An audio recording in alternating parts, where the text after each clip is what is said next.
Estamos con Marcos Urupá.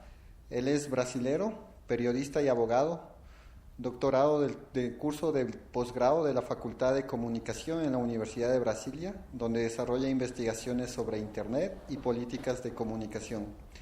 Es coordinador de Intervoces, colectivo de Brasil de comunicación social, trabajando con Advocacy, acompañando los temas de comunicación e Internet, específicamente acceso, regulación de Internet, derechos humanos y comunicación y políticas públicas.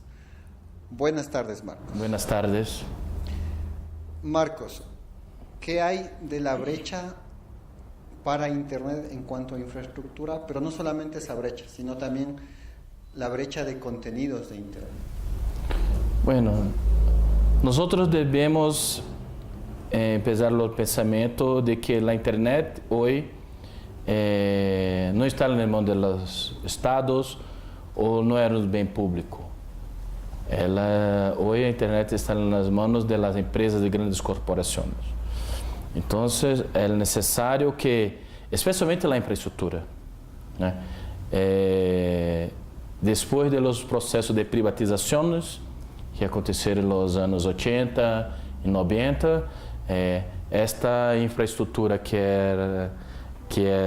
foi do Estado por um tempo, passou para as empresas de telecomunicações, por monopólios ou oligopólios, a depender da condição do país. Então, mediante isto, chamamos isso de monopólio natural, que foi um monopólio herdado, não? Com o advento da internet, e nós a tornamos um bem público, porque compreendemos que ela é essencial para a atual sociedade que vivemos. Quando eu falo sociedade, é sociedade global, a sociedade global. Pero há muitas pessoas que não estão conectadas, muitas pessoas. Eu miro em Brasil, quando se habla de conexão móvel, né? Móvel, a média de 1.2, 1.4, 1.8 telefone móvel por pessoa.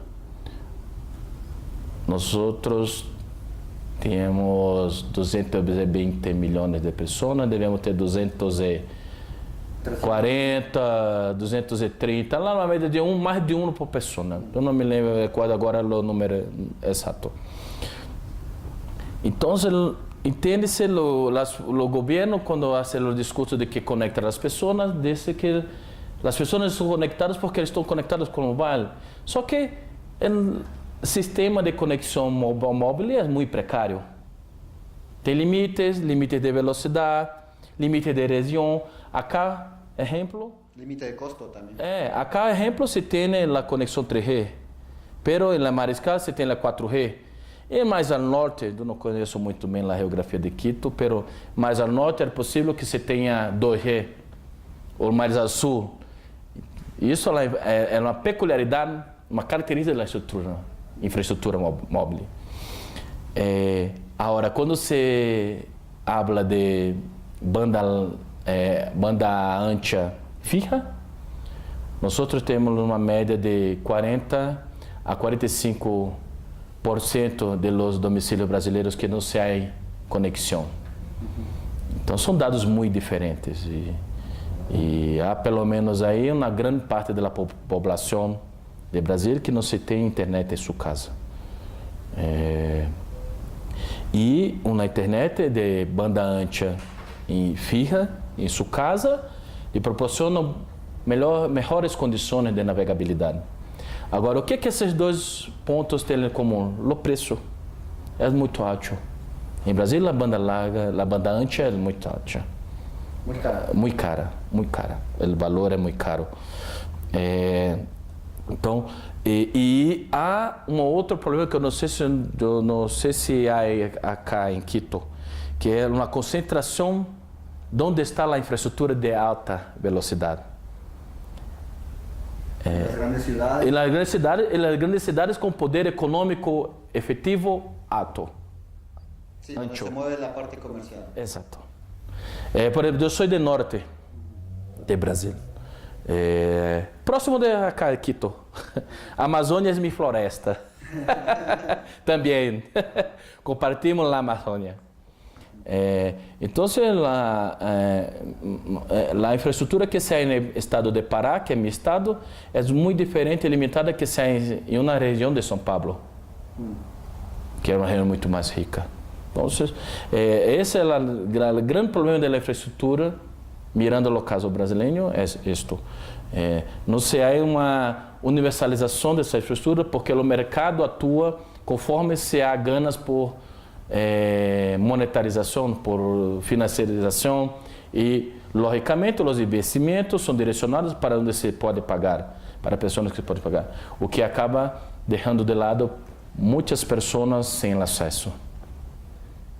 Marcos, ¿por qué ahora se ha vuelto necesario pensar en la regulación del Internet, pensar en políticas públicas que puedan regular el Internet? Primeiro, é porque a internet, como eu já disse, a internet se tornou um bem nosso, das pessoas. Da cidadania, da cidadania, da correspondência bancária, da economia, de tudo. Então é necessário conceber comunicação no direito. Estar acá en la puerta del CESPAL. Comunicação é um direito. E, consequentemente, a internet também deve ser um direito. O acesso à internet deve ser um direito. Então, o primeiro ponto é encaramos a internet como um direito de todos. E no mercado se há políticas que se miram em resolver as lacunas, os gaps de conectividade do globo. Então, no Estado, há necessidade de políticas públicas por conta disso. Esse é o primeiro ponto. O segundo ponto é que, ao mesmo tempo que nós começamos a utilizar a internet, outros direitos foram nascendo, como, por exemplo, o tráfico de dados.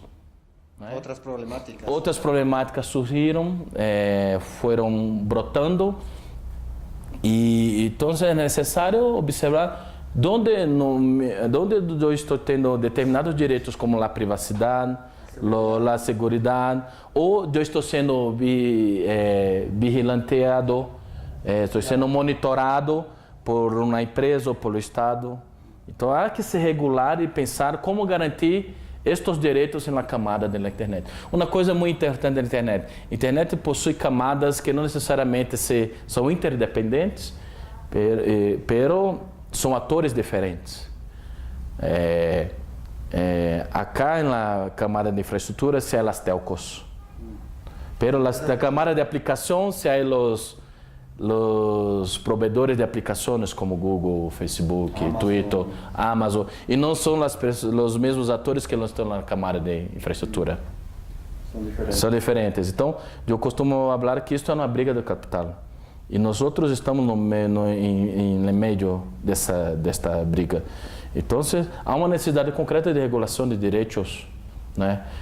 Que não passa por uma regulação de censura, que deve-se preservar a liberdade de expressão, deve-se mirar também a privacidade, né? Que são outros direitos que nós em la Declaração Universal de Direitos Humanos e várias constituições dos países estão garantidos. Então, por esses dois motivos, eu penso que há uma necessidade de regular alguns pontos da internet. Sim, regular para que se respeitem nossos direitos. Exatamente. En Brasil ha habido varios avances. Cuéntanos cuáles han sido los avances, los retrocesos, los desafíos que ha tenido Brasil en temas de regulaciones y gobernanzas. Bueno, mira, en Brasil nosotros, cuando yo hablo nosotros, yo me incluyo en esto, Intervoces, la sociedad civil, de uma maneira coordenada, hace mucha luta para la aprobación del marco civil de Internet. Então é uma lei exemplar, foi exemplar em muitos lugares do mundo. Foi chamada em muitos países como a Bill of Rights da internet. É uma lei de civil e não penal. Então, foi um grande avanço, especialmente depois da denúncia de Snowden, né, de vigilantismo praticado por os Estados Unidos ao redor do mundo. Então, hoje se hace uma lei como, se há uma lei como o Marco Civil que se garantiza muitos direitos, né, coloca a internet como serviço essencial, que é muito bueno, um serviço essencial, é um avanço. Pero hoje ao mesmo tempo, hoje vivemos um retrocesso primeiro, de garantizar a eficácia da lei de Marco Civil, né? De se garantizar, em segundo ponto, a neutralidade de rede, né? E outro retrocesso é que atualmente nosso parlamento transmite muitos projetos de leis que trabalham com cerceamento da liberdade e censura, especialmente liberdade de expressão, e tendo como desculpa o combate à pedofilia, por exemplo, o combate ao crime organizado digital, por exemplo. Nós já possuímos leis que combatem o crime organizado, não importa em qual meio. Não importa em qual meio. Então, com desculpas, baseado nestas desculpas, o Parlamento brasileiro se ha concebido muitos projetos de lei que se miram ao cerceamento de determinadas liberdades. Então, hoje em Brasil, nós temos alguns avanços que eu cito aqui, que os principais no Marco Civil da internet, pero nós temos outros retrocessos, como garantir que a lei seja cumprida e que os projetos do parlamento tenham outra mirada, outro aporte. Contudo, o grande benefício que eu miro, que é o grande avanço, foi o fortalecimento da sociedade civil brasileira. Hoje, nossa sociedade civil é muito forte, organizada. Nós outros estamos, depois da campanha de defesa e da aprovação do Marco, defesa e aprovação do Marco Civil, conseguimos nos organizar em uma coalizão que reúne aí de 20 a 30 entidades da sociedade civil, dos mais variados tipos, acadêmicos, ou pessoas acadêmicos, militantes de tecnologias livres, entidades dos direitos da comunicação, e que hoje estão muito fortes e ocupando os espaços e tendo incidência de uma maneira muito organizada. Então, é um grande avanço também.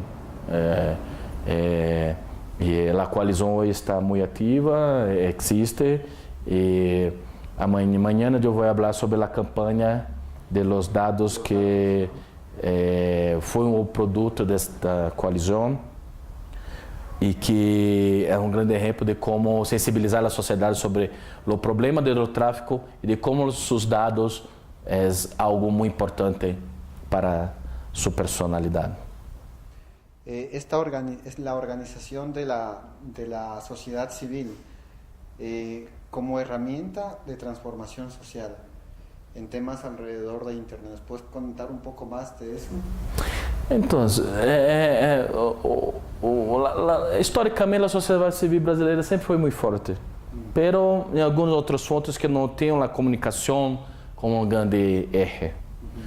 Pero se havia algumas la construcción de hidroeléctricas, isso, outras lutas dos pueblos indígenas, de garantizar os direitos dos povos indígenas, o meio ambiente, né? Pero em defesa da comunicação, nos últimos 20, 25 anos, se potencializou. E uma coisa muito boa, o tema da comunicação saiu do campo dos especialistas, né? E a cultura brasileira, a própria legada da internet, também facilitou o tráfego de informação, sobre direitos, sobre a mídia, os problemas colocados na mídia. Então, sem questionar mais. E se ao mesmo tempo a sociedade de uma maneira general também consegue hoje compreender os discursos colocados de uma maneira ou de outra. Isso não é general, pero há uma pequena evolução nisto. Então, hoje a coalizão, que é onde eu estou muito mais organizada, que são as pautas e os temas de comunicação, de maneira general em internet,